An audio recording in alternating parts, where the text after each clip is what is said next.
हम सबके तीन शरीर होते हैं। एक शरीर ये जो पांच तत्वों से मिला और पांच तत्वों में मिलेगा। दूसरा शरीर कारण, जिस कारण आप स्त्री बनी, जिस कारण आप पुरुष बने, बिना कारण के कार्य नहीं होता। आप स्त्री बनी हो तो कारण होगा, वो आपको भले नहीं पता। मैं पुरुष बना, मैं यहां हूं तो कारण होगा। ये कुत्ता बना कारण होगा, ये गधा बना कारण होगा, चिड़िया बना कारण होगा। तो कारण शरीर होता है, उसे कारण शरीर शास्त्रों की भाषा में बोलते हैं। तो कारण शरीर ईश्वर को पता है, मुझे नहीं पता कि मैं क्यों ये बना और आप ये क्यों बने। तीसरा होता है सूक्ष्म शरीर। कौन सा? जब आप सोते हो तो सपना कौन देखता है? सपने में आप हरिद्वार गए, चित्रकूट गए, वृंदावन आए। आप तो बिस्तर पर सो रहे थे कुंडी लगा के, कमरे के दरवाजा बंद करके। ये हरिद्वार कौन चला गया? कौन गया? सूक्ष्म शरीर। जब आप सो रहे थे तो आपका स्थूल शरीर सो रहा था, पर सूक्ष्म शरीर जाग रहा था। बोलो हाँ। सूक्ष्म शरीर कितनी चीजों से मिलकर बना है? स्थूल शरीर पांच चीजों से मिलकर बना, पृथ्वी, जल, वायु, अग्नि, आकाश। सूक्ष्म शरीर कितनी चीजों से मिलकर बना? सूक्ष्म शरीर बना है चार चीजों से मिलकर। बोलो मन, बोलो मन, बुद्धि, चित्त, अहंकार। इन्हें अंतःकरण चतुष्टय कहते हैं। इन चार चीजों से सूक्ष्म शरीर बनता है। और जब आदमी मरता है तो मरता कोई नहीं है, पांच तत्वों वाला शरीर पांच में मिल जाता है। आत्मा परमात्मा का अंश है। यमदूत पकड़ते किसे हैं? वही सपना जो देखा शरीर, वही सूक्ष्म शरीर को पकड़कर उसे ले जाते हैं और वही जाके पाप और पुण्य का फल भोगता है। और वही अगले जन्म में शरीर बदल जाता है और वही सूक्ष्म शरीर आके फिर घुस जाता है। वही है माया मरी ना मन मरा, मर मर गया शरीर, आशा तृष्णा ना मरी, कह गए दास। अब बताओ, जो कुत्ता बनता है, कुत्ते के भीतर आपका सूक्ष्म शरीर वही वाला है। आज ये शरीर हमारा है सूक्ष्म शरीर। जब यमदूत पकड़ेंगे तो क्या पकड़ेंगे? क्या पकड़ते हैं? सूक्ष्म शरीर। वही नरक जाएगा, वही स्वर्ग, वही पापों का हिसाब पाएगा। यमदूत उसी के साथ बोलते हैं, तूने इतना पाप किया, तूने इतना पुण्य। और वो झूठ नहीं बोल सकता, उसे स्वीकार करना पड़ता कि मैंने इतना पाप किया, इतना पुण्य। पाप का फल भोगने यमराज जी नरक भेज देते हैं, पुण्य का फल भोगने स्वर्ग भेज देते हैं। और जब वहां थोड़ा भोग लेता है तो थोड़ा सा भोगने के लिए 84 लाख योनियों में डाल देते। जा कुत्ता बन के भोगना। वही कुत्ता बन जाता है, वही बिल्ली, वही गधा, वही सुअर, वही नाली का कीड़ा। और जब भोगता है तो फिर भगवान बोलते हैं, जा तुझे एक बार फिर मनुष्य बना रहे हैं, अब अच्छे कर्म करना ताकि तेरा मोक्ष हो जाए। मोक्ष हो जाएगा तो स्वर्ग नरक पाप पुण्य से बच के कल्याण पालेगा। और जब तक तेरा मोक्ष नहीं होता भटकता रहता, जन्म पुनरपि जननम पुनरपि मरणम पुनरपि जननी जठरे शयनम। इसलिए कहते हैं मोक्ष पाओ, स्वर्ग ना पाओ। स्वर्ग कोई बहुत बड़ी बात नहीं है। मोक्ष पाओगे तो चक्कर से बचोगे, वरना ये आप जितने बैठे हो यहां, आपके करोड़ों बार जन्म हो चुके हैं। वो करोड़ों बार आप मर चुके हो और फिर अगली बार मरने जीने को तैयार हो। अभी भी आप झूठी कसम खा रहे हैं, तेरे साथ 7 जन्म रहेंगे, 7 जन्म। एक जन्म कट नहीं रहा, 7 जन्म की बातें झूठे कहेंगे।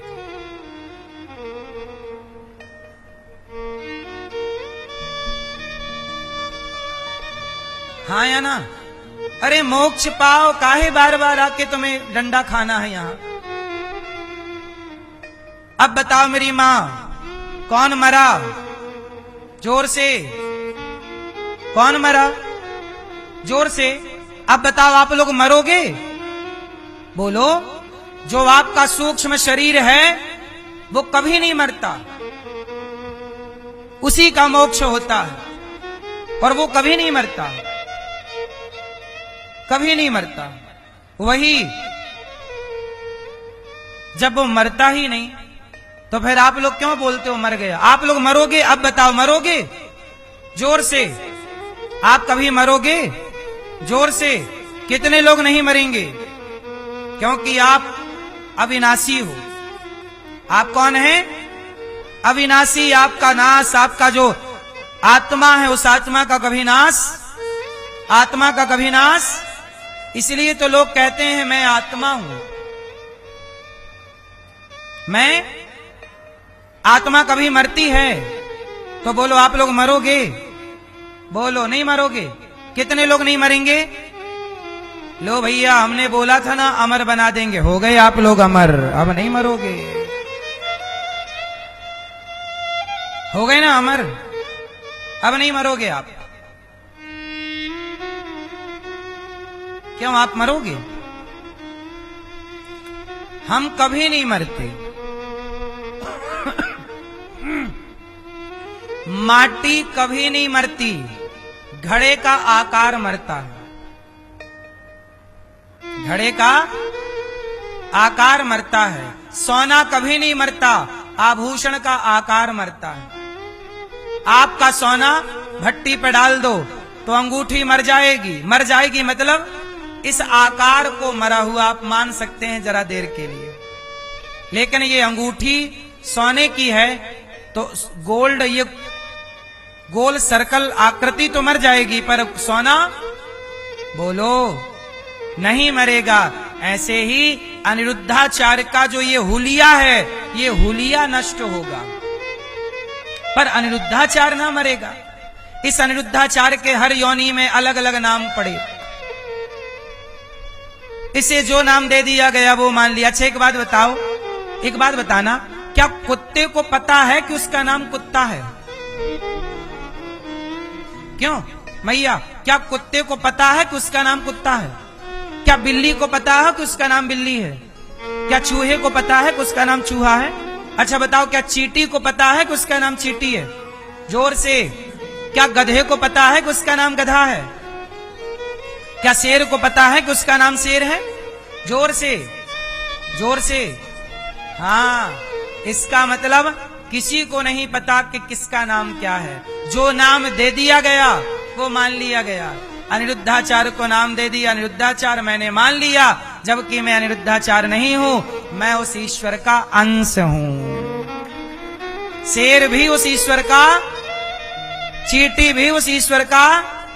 अच्छा, आपके कान में बाला, गले पे मंगलसूत्र, माथे पे बिंदिया, हाथ में चूड़ी, ये सारे आभूषण सोने के हैं सोने के, पर सबके नाम अलग अलग हैं। ये बिंदिया है, ये हार है, ये मंगलसूत्र है, ये बाजूबंद है, ये चूड़ी है, ये करधन है, सबके नाम अलग अलग हैं, सबके उपयोग अलग अलग हैं, पर सबके भीतर तत्व की दृष्टि में सोना एक है, एक ही सोना समाया है। नाम आभूषण अलग अलग हैं। उसी तरह चींटी, हाथी, इसके आकार अलग अलग हैं, नाम अलग अलग हैं, लेकिन सबके भीतर वही एक परमात्मा समाया हुआ। उस परमात्मा से अलग कुछ भी। अंगूठी सोने में है कि सोना में अंगूठी है? अंगूठी में सोना है कि सोने में अंगूठी है? फास्ट क्या है? घड़े में मिट्टी है कि मिट्टी में घड़ा है? क्या है? मिट्टी में घड़ा है कि घड़े में मिट्टी है? चूड़ी में सोना है कि सोने में चूड़ी है? उत्तर दो मेरी मां। ईश्वर में आप हो कि आप में ईश्वर है? बोलो। हाँ, हो गए ना कंफ्यूज?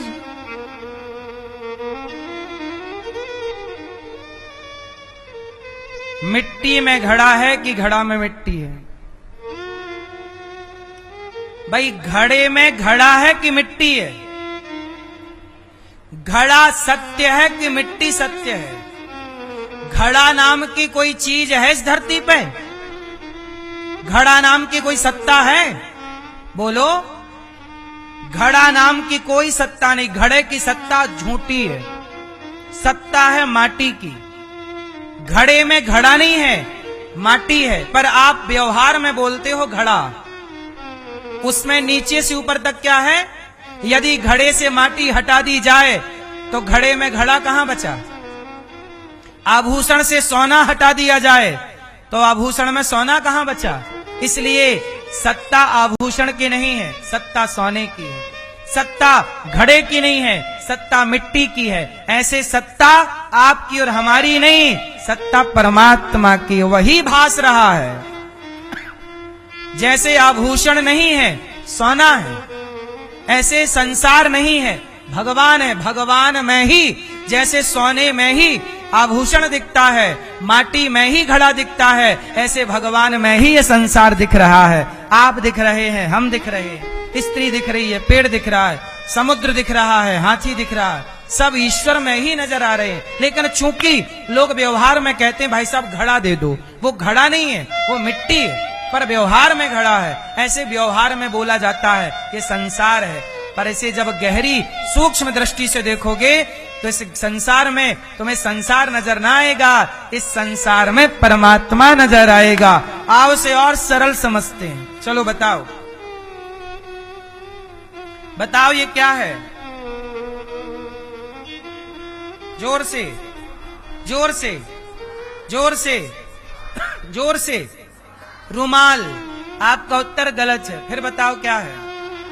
क्या? कपड़ा। अभी भी आपका उत्तर गलत है। फिर बताओ क्या? बोलो। है? धागा। अभी भी आपका उत्तर गलत है। फिर बताओ क्या है? बोलो। कपास। कपास, रुई, कॉटन। बोलो। सही है? वैसे ये भी उत्तर गलत है, फिर भी मैं आपको कंफ्यूज नहीं करना चाहता, मैं यहीं रुक जाता हूं, क्योंकि ये बातें सोचिए कितनी गहरी हैं। आप कहते हो ये रुमाल है, पर गलत है। आप कहते हो ये कपड़ा है, पर गलत है। यदि मैं इस कपड़े से एक एक धागा निकाल लूं तो क्या कपड़ा की सत्ता रह जाएगी? बोलो। रुमाल की सत्ता बचेगी? सत्ता कपड़े की नहीं है, सत्ता रुमाल की नहीं है, सत्ता धागे की है। एक एक धागे से एक बना है, लेकिन आपको धागा नजर नहीं आ रहा। क्या बोला फर्स्ट में? रुमाल है, धागा बोला क्या जा रहा है?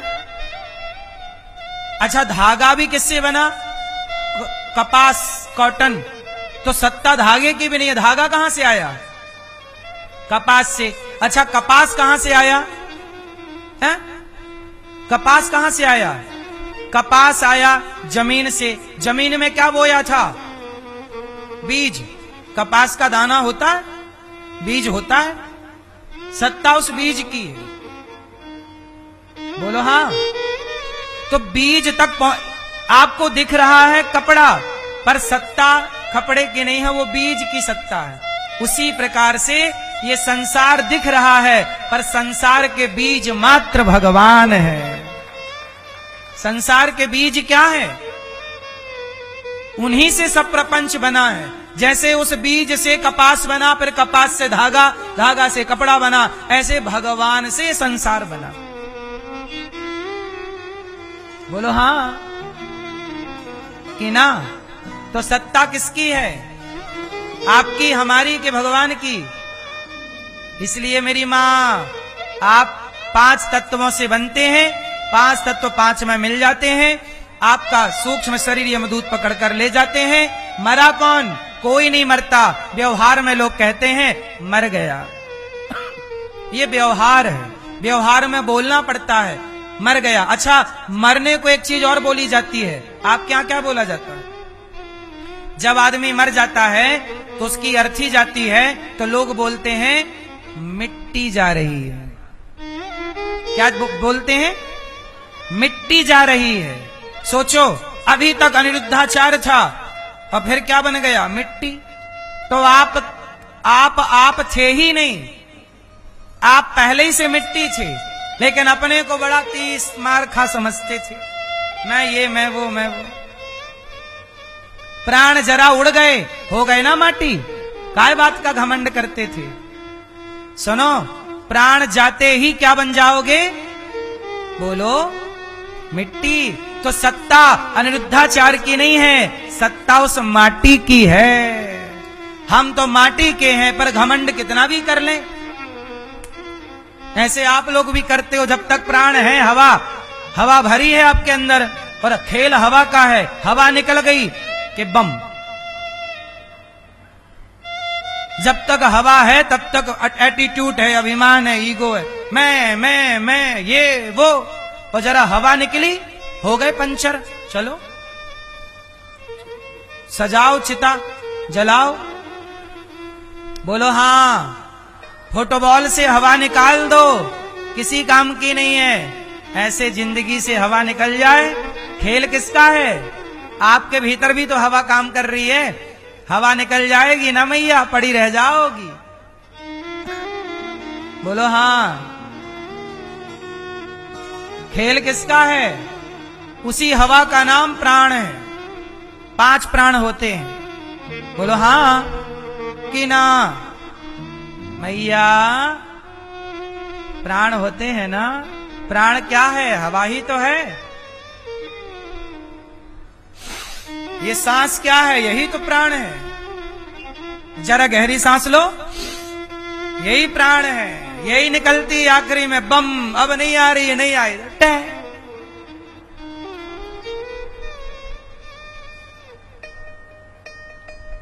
मरा कौन? एक बार मुझे कंफर्म बताओ, मरा कौन? जोर से। कोई नहीं मरता।